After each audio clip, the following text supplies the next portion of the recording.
Greetings everyone, my name is Stephen Murray and welcome to this episode of The Gift of Giving. For those of you tuning in for the first time, we interview people who have founded foundations, non-profits, 501c3s based here in Nevada, who are making our world a better and brighter place. I think it's fair to say that Las Vegas is now the entertainment capital of the world. I don't think many people would disagree with that at this stage of our lives. And so this week we are focusing on the arts, and specifically we're focusing on an organization called Broadway in the Hood. And our guest this week is Tori Russell. He's the founder and artistic director of this organization. And before I introduce him, I just want to say that HOOD is an acronym. It means helping others open doors. And this organization, they help youth from the ages of 10 and 20 in very disadvantaged communities get interested in the arts. So it's an amazing organization. Thank you for finding it, Tori. Welcome to our program. Thank you. Thank you so much for having me. Oh, no, you're welcome. And so first of all, you're the founder and the artistic director of Broadway in the Hood. Yes. When did you start this organization? Absolutely. And what's the mission? So I started Broadway in the Hood in 2010, and the mission of the organization is to truly be able to allow everyone, regardless of any background, to be able to enjoy the arts, to be able to expose to be able to feel represented. The true mission statement of Broadway in the Hood, Hood stands for helping others open doors, as you stated, is to train and educate young people in theater and in the arts. Now, do you reach out to these youngsters, or do you go into these neighborhoods and kind of pull them out, or do you hear noise from them and you well, it's they a come little to of you, both a little now. Both? You know, Yes. it's been what, 11 years, 12 years now, going on 13 years. Wow, can you believe it? And so now Broadway in the Hood is kind of known throughout the community, not just here but all over the country. But we hold auditions every single year. As a matter of fact, we're getting ready for our first set of auditions, January 20th and 21st, right here in Las Vegas at the West Las Vegas Library Theater, and it's really open to anyone. Our target and our goal are young people between the age of 10, well, we'll say 8 and 18, between 8 and 21, in communities mainly on the west side and in Las Vegas, in the Las Vegas Clark County area. But we also have young people from Henderson and from Summerlin who really just want an opportunity to learn and grow past where they presently are. So do you give training classes? Absolutely, absolutely. So Monday through Friday we have acting, singing, dancing, technical theater, lighting, sound design. We also have costume design. We're now looking for 15 young people that we would like to have trained in technical theater. We have a 10-week course where at the end of the 10-week course, they'll have the opportunity to go and be a part of the local 720, which is our ATSU union, you know. And so, yeah, we literally have classes throughout the week. And so. Oh, perfect. Yes. So then you have classes, and then do you let them know about the opportunities you've got coming up in any stage productions and have some of them audition? And Absolutely. Everyone auditions. So you can sign up to be a part of Broadway in the Hood. So we'll have young people, we'll probably have 100 or some odd young people come out and audition. And an audition is not necessarily about who does the best. It's about who shows that they're really interested and they want to grow past where they presently are. We have young people that audition that have never been on stage before, and they make it, and then they realize, oh my God, I love this, or I realize I want to work behind the camera, or I want to work, tech, or I want to do lights, or I want to do sound, and so they find their passion through just coming out and saying, I want to do something. Be part of it. And so even those that aren't necessarily the most talented, who have a passion for doing other things, have an opportunity to do something. Good. But what a nice approach and a nice way to deal with it. And do they have to go through your training program to audition for any of your shows? Or? No. Well, they both kind of go hand in hand. Sometimes we have students that come in that are maybe they're a high schooler that have been at LVA and they've been taking classes and they have some training. So they all have to audition, but they don't necessarily have to audition to be a lead role. They can audition just to be a part of the ensemble. So everyone has to audition. Those who are a little more advanced do have an upper hand, but sometimes we actually end up casting those who've never done anything before to give them the opportunity to step up to the plate and say, hey, this is what we can help push you to do. So. Gotcha. Now, is it all, do you do anything for behind the scenes people? Like there are certain people want to produce plays, but they don't necessarily want to be on the stage themselves. They want to do behind the scenes, either producing or playwriting or writing songs for a musical. Thank you so much for asking that question, because it's been a journey. We've evolved from maybe 15 young people that I started with to over 200 to thousands that have gone through Broadway in the Hood and the program. And normally we focus on just the singing, dancing, acting, technical theater, lighting design, sound design. This year we're super excited to introduce the fact that we are looking for original plays, original musicals. We're working with some phenomenal musicians to start the Broadway in the Hood Orchestra, where we will have young people who are interested in playing instruments, interested in the behind the scenes composing and to all of those things. We're now able to move and graduate to that next step. And so we're excited because there's so many wonderful stories to be told, and to have young people who have their stories that we can produce or help teach them to produce or help them to learn how to direct, or we're just super excited about all the new programs we're implementing. Yes, it sounds like you've got a lot going on your plate. And yes. So do you have people that experience playwrights to come and teach people that want to be playwrights? Absolutely. And do you have guest speakers come? We have guest speakers that come. We're working with a young lady. Her name is Nkerica. She's on Fox 5. So she's a wonderful, wonderful TV newscaster who's going to come in and teach newscasting and behind the scenes of broadcasting and all of those things. We have playwrights. In January, we're doing what's called our Readers Theater series, where we're going to read every other month a new play and introduce it to the community and look at producing it. And so this year, this January, the 19th through the 21st, we have a piece called 12 Mo Angry Men. I know you've probably heard of 12 Angry Men from back in the days. Well, this piece is a phenomenal piece that was written by a young lady, very young lady, that deals with 11 African-American jurors and 1 Caucasian juror deciding the fate of a police officer who's taken the life of a young African-American kid. And so this piece is a very, very powerful piece, as well as we're doing a show called For Colored Girls, and as well a piece on Paul Robeson. So I don't know if you know who Paul Robeson is. Singer. Yes, but we really want the community to learn about these amazing people who've done some amazing things. And then each month we'll debut a new play written by preferably a local writer of all ages, so it's not just youth, but local pieces that we can introduce and look at putting out in the world. We just got back from New York. We took 50 young people from this area to experience their first Broadway show. They performed at the Cicely Tyson School for the Performing Arts. We went to Rockefeller Center. They saw the Broadway musical Shucked, and we also had a chance to really, really bond as an organization. And so that's what Broadway in the Hood is about. Life-changing. You're sure doing that. Where are your shows staged in Las Vegas? Thank you. We do shows all over. We have shows in Henderson that we do at the Henderson Recreation Center. A lot of our shows are on the west side at the West Las Vegas Library Theater. We do quite a bit there. We actually have Broadway in the Hood in schools, where there's a school called Democracy Prep, which is K through 12. We go in throughout the week and we teach all of the things that we do in the evenings with our Broadway in the Hood students at the different schools. We're getting ready to work with Rancho High School, Mojave High School, and some of the middle schools. So we do it there. We also have shows at the Smith Center.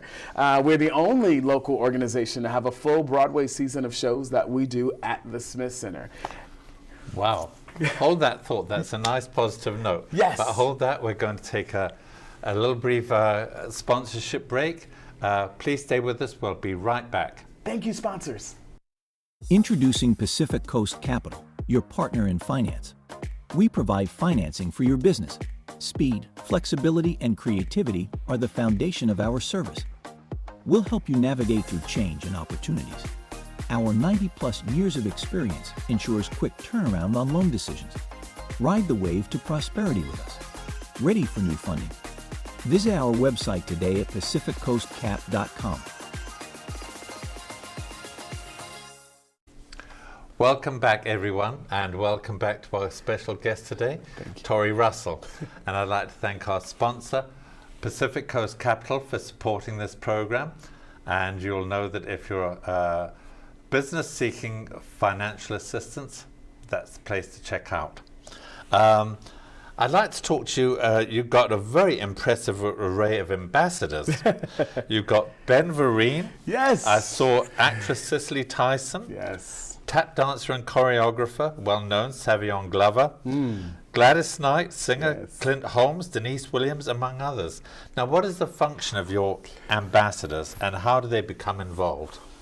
Our ambassadors mean the world to us. How do they become involved? Most have heard about Broadway in the Hood, and the next thing we know, we hear, I remember we were doing the Broadway musical, The Color Purple. We were the first people to do it once it came off of Broadway.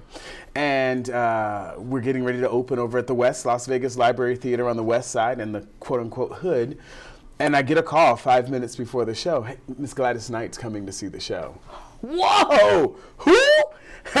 You know, and sure enough, she came and saw the show and was so impressed by what we're able to do with so little. You know, this young lady who has many Grammys and many other things. And so ever since she's been there for us and with us, I call her and I go, hey, I need advice, help with, you know, what do you think about? And she's just been that light to myself and to the organization. Same thing with Mr. Ben Vereen. He was here in Vegas. He did a performance at the Smith Center, and I had an opportunity to meet with him at that time. And he started doing some research on the organization, and he said, how can I be involved? How can I help? And he came in and he met with the young people and he started teaching and he started getting into it. And now every few months he's here actually working and teaching and writing letters of recommendation for our young people to get into universities and all of those things. And we've just announced that we're working on building the first ever African-American owned theater and education complex, the Legacy Theater of Excellence. And Mr. Vereen has been very integral in helping us locate those people and work on raising the $25 million that it's going to cost. Wow. Right. $25 million that it's going to cost to build the Legacy Theater. And so Mr. Clint Holmes and Bubba Knight and Mr. Earl Turner and Antonio Farr, they've all been with Broadway in the Hood since I started it. Like they believe and they see that we're not just an organization that talk about what we do. We literally, not just on stage, but behind the scenes. We care about what they're doing in school. We make sure that their grades are on point. If they're acting up, we make sure. Broadway in the Hood really is about discipline. And once they gain the discipline and they get it, they finally understand, okay, I'm going to play around, I'm going to joke, I'm going to do some crazy stuff. But at the end of the day, because that's what young people do, but at the end of the day, once they realize I have to buckle down and focus, we have 5 in NYU right now. Tisch, the most difficult school to get in New York University. 5. You know, we had young people go on to Broadway. Many go on to Broadway. We have some in politics as well as medical school, and some that literally just graduate from high school and are just making it in, but their backgrounds are so difficult that just being able to graduate is a huge feat, and to be able to become a wonderful person within their community and in society, can't ask for anything more. No. So we're going to see a montage now of some of the shows that have been produced. Please turn around and let's watch it as we do it.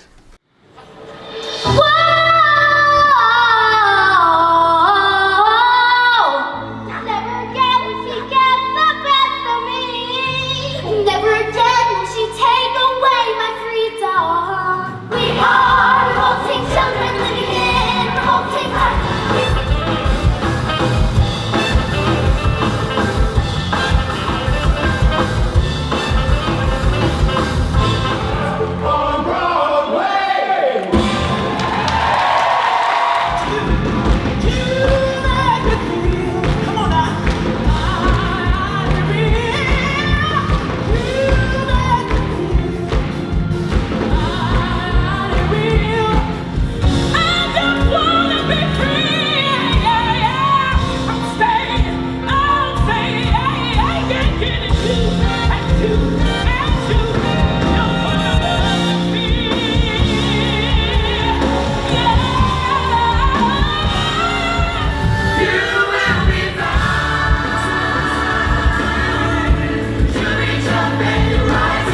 silver hair, ragged shirt, and baggy pants.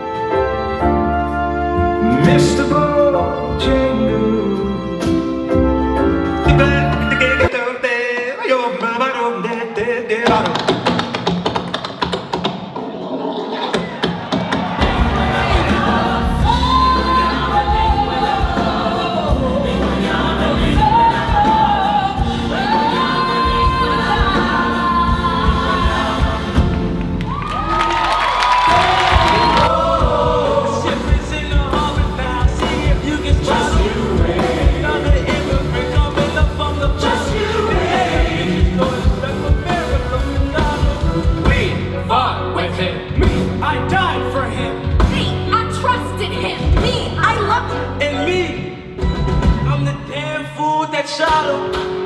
There's a million things I haven't done, but just you wait. What's your name, man? Alexander Hamilton.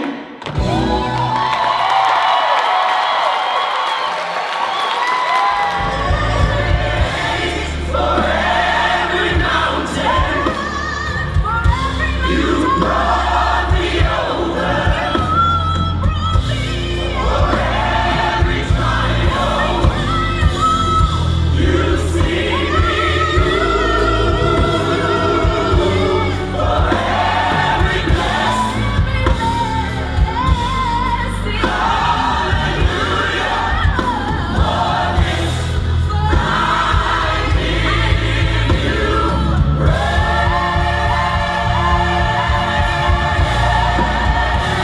For every mountain, you brought me over.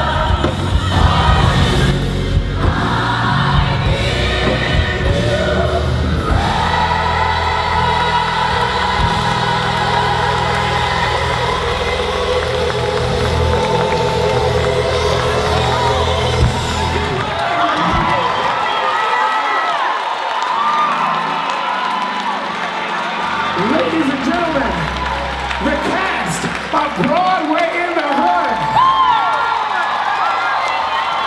To God be the glory. That's quite an amazing variety. Yes. You've got some very large cast productions there. Thank you. And you've got a couple of single artists I know there. But Yes. now, were they doing fundraisers, or are they individual people that have just managed to branch out and you showcase them because of their specific talent? So a little of both. So none of them were there for fundraisers. Everyone that you saw in that video came out to support Broadway in the Hood. That is a fundraiser that Broadway in the Hood does, which is called From Broadway with Love.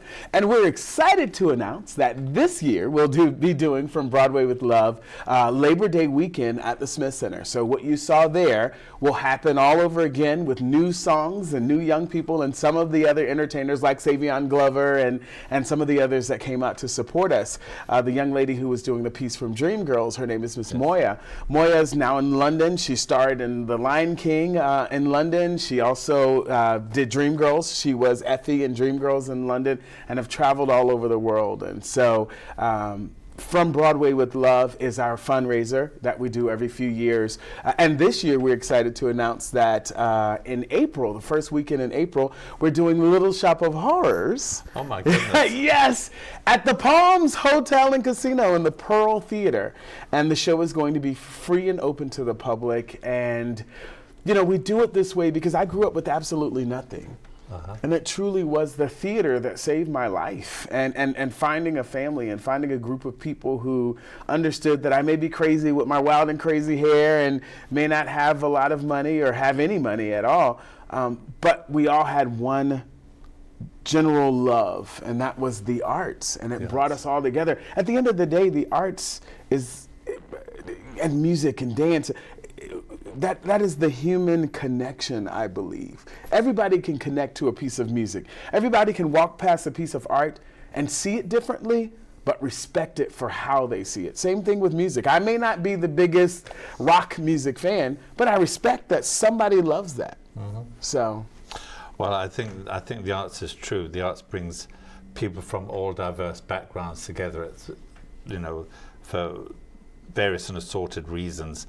Now, you're producing all these shows here in Las Vegas, but you also do shows outside of Nevada. Yes. How do you get some of these, that first show on that Montage, with all of them in their little white costumes? Sure. That's a large cost production. How do you stage that somewhere else across the country? Do you network with other people that have got similar organizations to Broadway in the Hood, or Well, would you go there and get local people? Exactly. The exact same thing that we did here in Las Vegas, 11, 12 years ago. We go and we say, you know what, we're doing this production of, that song is from Matilda. It's Revolting Children from Matilda. And we say we're casting 50 kids. And then we go into the homeless shelters. And then we go into areas that are the rough areas and say, you know what, who here is interested in stepping past and doing something different and out of the box? Well, my mom can't afford dance lessons and I can't afford acting lessons. I understand that because I couldn't as a kid. So that's why 99% of what we do for Broadway in the Hood is free and open to these young people. So we travel to Virginia and we say we're building this show, The Color Purple, and we're casting 75 people in the community, and we put the word out. We go to schools, we go to all different areas, and we bring everybody together, most likely in a little room, probably the size of this table right here, and try to get all 75 people in and teach choreography and teach the lighting and the sound and all of that stuff. And they have that. And they have that to be able to utilize. And then we go back there months later. We just got back from New Jersey, where every year I probably get 6 to 7 offers to start Broadway in the Hood in different areas. And this year we're super excited because we will be expanding to New Jersey, to Newark. They already have a building that's there for Broadway in the Hood. And so, we do different performances and different things that we do tour all over. So, but we love to utilize the locals. Yes. Because big Broadway shows, they have the budget to bring in everybody and this, that, and the other. And we, as the locals, go sit in the audience and watch them when we have just as much talent, if not more talent, yes, right here in our community. Yes, absolutely right. Stay with us. We're going to be right back. We're going to take another little sponsorship break. We'll be right back. At Luchia Capital Group, we've been helping people manage risk and plan for their future through some of the most challenging market conditions. Volatility in the stock market will never go away, so it's really all about your strategy and how you react to it. Our bucket strategy aims to help you manage your financial goals even during the most uncertain times. I'm Joshua Dowden. I've been working with clients here for more than 16 years, and I can help you as well. My office is right here in the heart of Summerlin, just north of Charleston Boulevard. Don't let the stock market determine the quality of your retirement. Call me today for a free consultation. 702-508-6421. That's 702-508-6421.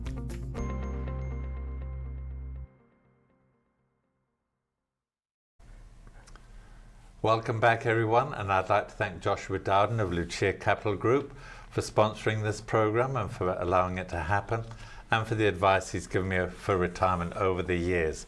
And welcome back, Tori Russell, Yes. founder and artistic director of Broadway in the Hood, Yes, sir. helping others open doors. My research tells me that your organization's produced many productions, and you deal with a lot of subjects that people don't always feel comfortable talking about, like teen pregnancy, Yes. interracial dating, Yes. childhood obesity, homelessness, bullying and slavery. Would you like to tell us a little bit more about why you went down this road? And We went down this road because it's important to tell these stories. Again, representation, both good and bad, is a lesson that someone needs. So as difficult as it is to talk about slavery, the truth of the matter is, if we don't talk about it, then it will repeat itself. And we have to do everything that we can to make sure that those things don't happen. If we don't talk about obesity, I used to be 350 pounds before COVID hit, and I've worked really hard because I came close to dying.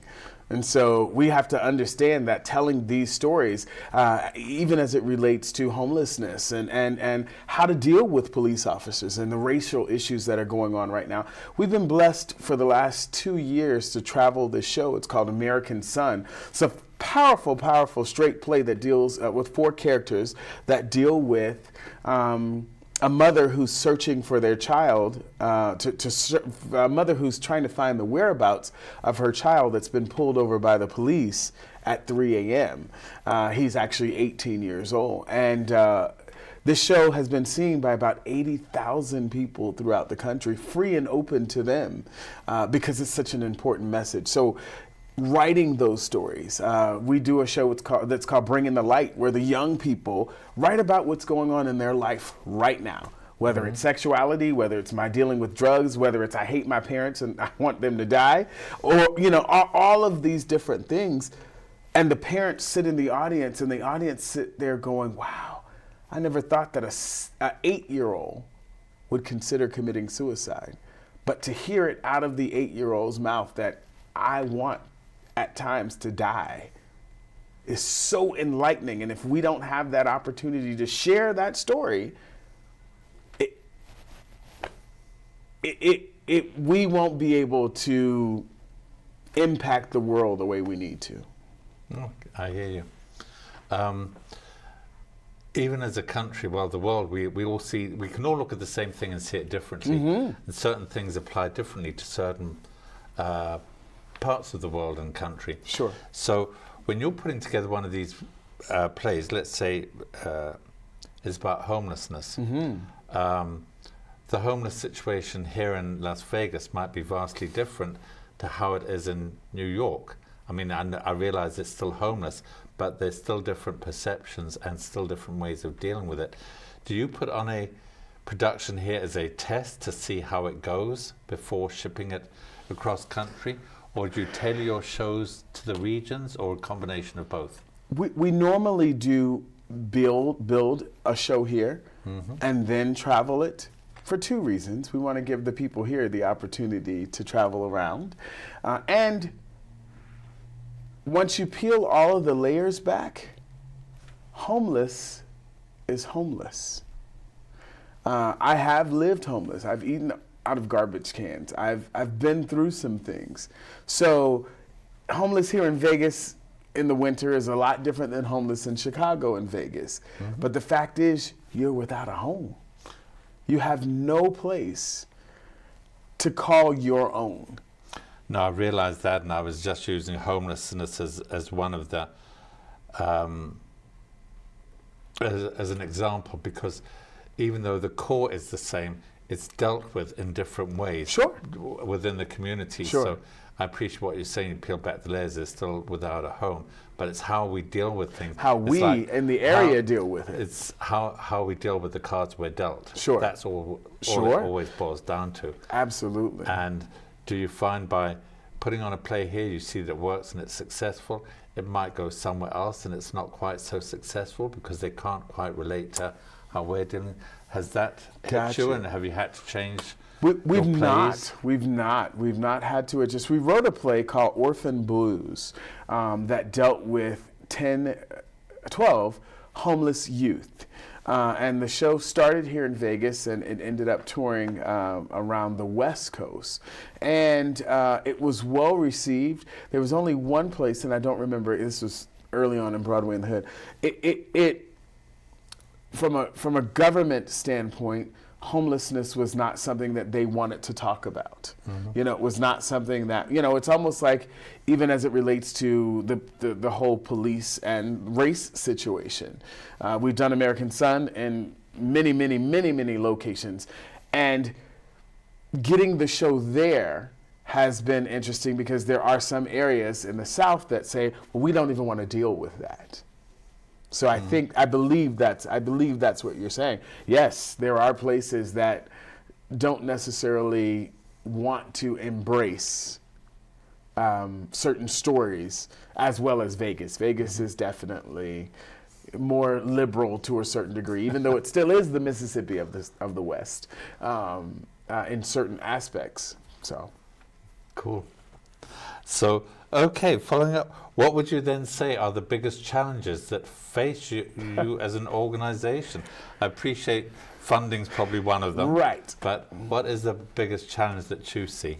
Well, the biggest challenge, obviously, is funding, being able to, as the organization continues to grow, it normally is location, being able to, I mean, you know, we have so many young people that want the opportunity, but because we're limited in space, we can only do so much. We're truly blessed to partner with the city of Las Vegas, who do a phenomenal job in helping us with spaces, being able to help us provide spaces throughout the week where we can go in and house 50 young people singing and dancing and running around, and then partnering with other organizations. There's another bank that has helped us out with our technical theater program, the technical theater workforce development program, and then you know, there's the set and a lighting company that helps us out where we can go there and do that part of it. So as it relates to that, the biggest challenge is we need our own building.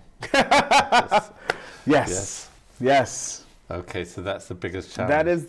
That is the biggest challenge, and getting the hotels and casinos to understand that that giving to organizations that embrace youth programs is not necessarily going against the hotel and casino. You know, I've been told many times that, well, we don't want to sponsor or deal with youth programs because we can't advocate as a hotel and casino for youth and gambling. Those are two completely separate worlds. If we put this building as donated or worked on by the Scott Hotel and Casino, then that doesn't mean that the hotel and casino itself is saying go out to young people and gamble. So as much money as there is that come in from the marijuana industry, you know, from the hotel and casino industry, being able to take those funds and help youth organizations and organizations in general, not just youth organizations, but organizations in general, that's where, you know, I believe is the biggest challenge in general overall. There you go.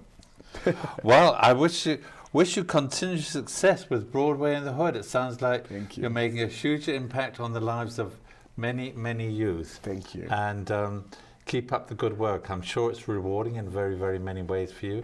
And thank you for being such a great guest on this program. Thank you for this program. You know, being able to highlight charities and different organizations.